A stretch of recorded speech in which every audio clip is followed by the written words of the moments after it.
My average day. Okay. Wake up, have some coffee. And then it depends. I work in the classroom working with just families and children with hearing loss. And then I'm on the road. And so I get in my car, I wear a smile on my face, and then I knock on the door and I'm ready to play with their child. I always ask the parents, like, what do they want for their child? What do you want them to learn? How are they learning every day? Like, what is their schedule like? And you try to figure out, adapt yourself as a PIP provider. How can I fit into that mode? How can I help them with their everyday lifestyle? The important thing about PIP is that the family carry it over. So yes, we're only there once a week, but it's they're in their child's everyday life, so their job is to carry over the language that we teach them. And there's so many families up here in the North Shore, and they're able to connect and share these different experiences. And that's what they come to the classes. Like, they all, talk to each other, like, oh, my child is getting hearing aids for the first time, or my child is getting a cochlear implant, and they're able to connect with other families through that.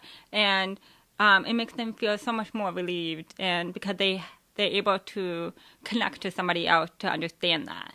Because it's hard. You sometimes feel alone, and you're not. And that's what PIP is here for, these families, to be able to connect with other families. I think growing up with a hearing loss and going to a school where I learned speech and language and mainstreaming into a public school, I think I'm able to bring that experience to the families that I work with. And it's inspiring to me because, I know what they're going through.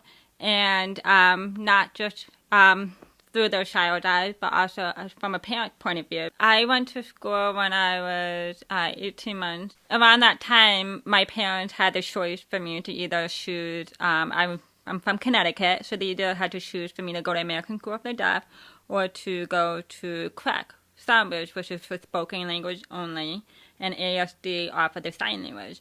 Where, okay, now we're talking 25, 30 years later, families are able to have that choice to have both, to have that ASL and the spoken language, and they're so lucky to be able to have a program like PIP.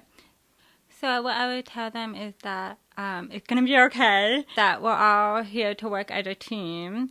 The parents are a crucial part of the child's life, and the early intervention team, the PIP team, and we, as PIP providers, have a specialty in hearing loss.